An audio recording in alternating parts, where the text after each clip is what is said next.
Hari ini aku akan membahas tentang mistis-mistis yang di Bekasi, guys. Mistis-mistis yang di Bekasi maksudnya tuh aku membahas tentang yang di sekitar rumahku, yaitu di Bekasi atau di Cikarang, guys. Sebelum kalian melanjutkan video ini, kalian harus subscribe, karena subscribe itu gratis. Subscribe and enjoy this video. Yang pertama, kita akan membahas tentang Tugu Bambu Runcing atau disebut Warung Bongkok atau disebut Jalan Imam Bonjol nomor 9 Cikarang Barat, guys. And kenapa disebut Jalan Imam Bonjol nomor 9 Cikarang Barat atau Warung Bongkok? Karena pada suatu hari ada orang yang berjualan, nenek-nenek atau kakek-kakek, orangnya bongkok, guys, kata mama aku kayak gitu. Dan itu tuh nenek-nenek itu dari jualan dari dahulu, guys. Sedangkan aku lahir tahun 2001, mamaku lahir tahun 1900-an, kalau 1900-an ya. Aku diceritain sama almarhum nenek aku itu, dulu tuh nenek susah banget katanya. Sampai dulu kan mama itu sempet nggak sekolah, maksudnya tamatan SD mau ke SMP itu nggak bisa biayanya karena terlalu mahal, guys. Biaya zaman dahulu kan SMP kan itu gitu tuh besar banget. SD aja dia beli buku itu, guys, katanya beli buku sampai dia jualan, kata mamaku. Sedangkan nenek aku tuh jualan kayak jahitin baju, guys.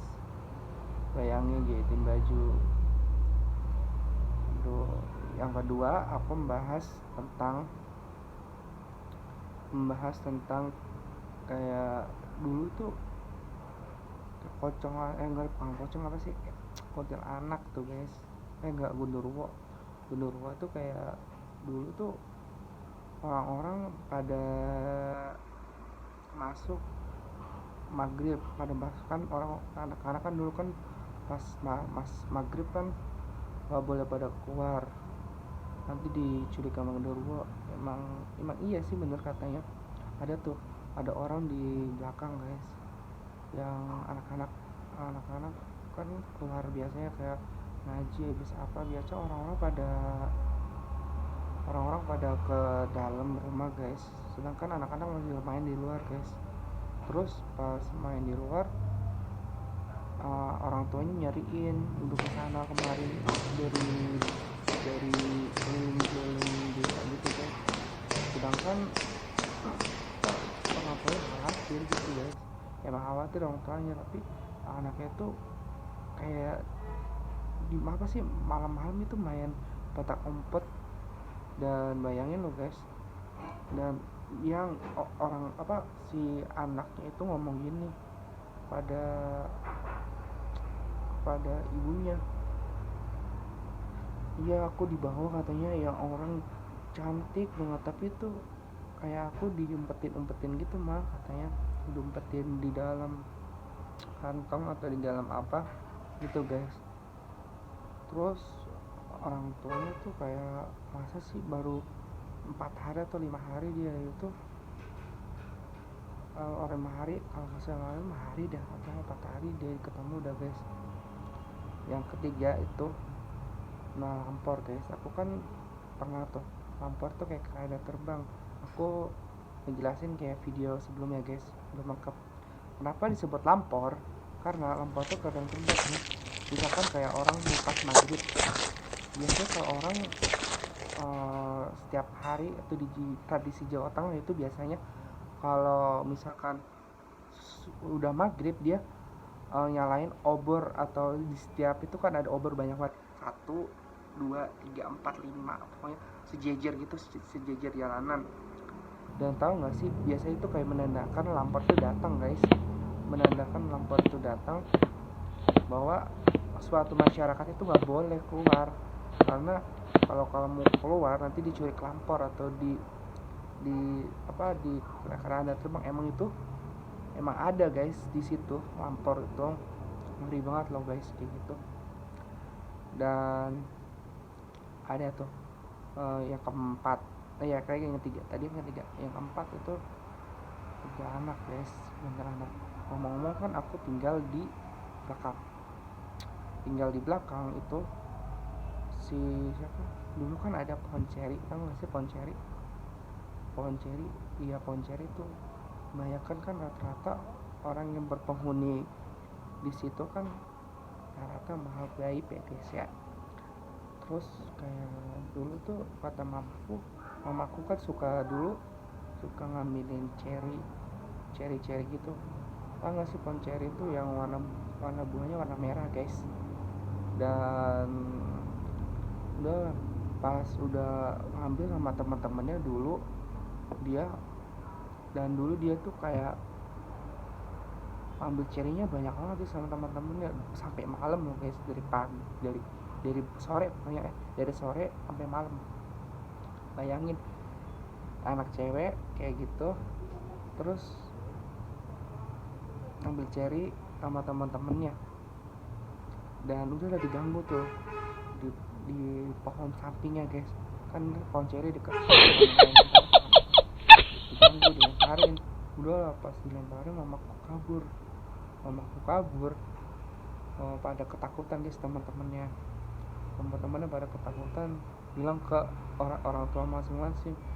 Padahal sekarang pohon cerinya udah rubuh guys sama anak-anak panti itu.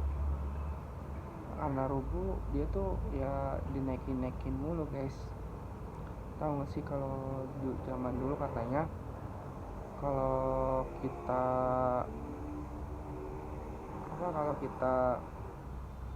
nggak nurutin apa sama orang tua itu bakal nyesel di belakang guys. Emang sekarang masih berlaku guys. Yang kelima itu pocong. Kalau pocong didefinisikan itu kayak orang jin atau setan memakai kain kafan dan menyerupai orang yang sudah meninggal, itu jinnya guys, kalau enggak hantunya guys.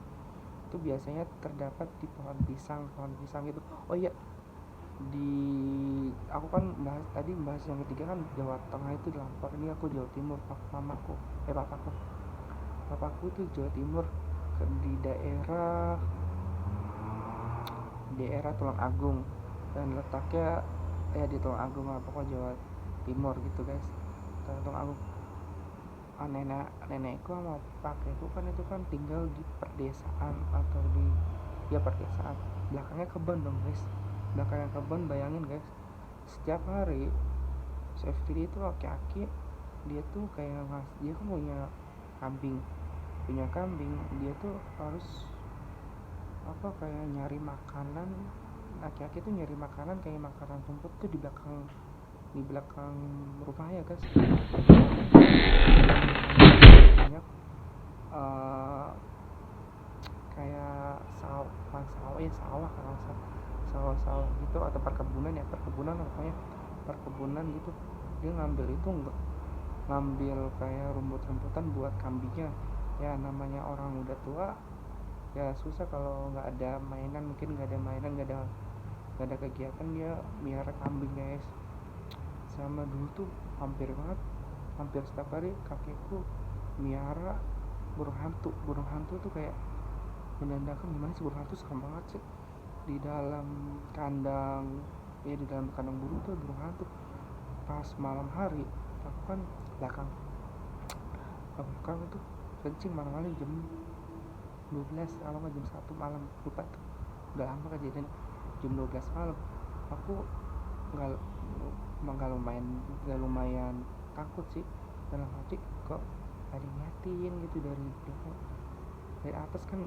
Dari atas kan ini kamar mandi, dari atas kamar mandi itu kayak ada yang ngeliatin. Karena nggak kan biasa kalau ada kamar mandi kan ada atapnya, ini tuh nggak ada atap ya.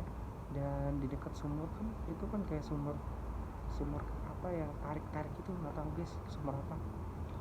Dan kemudian itu si aku positif aja, udah kencing di situ, ada tuh yang ada kotak-kotak guys, ada kotak-kotak. Udah aku lagi boker gitu, aku lagi boker, tiba-tiba ada yang kotak-kotak lagi, tok tok tok tok.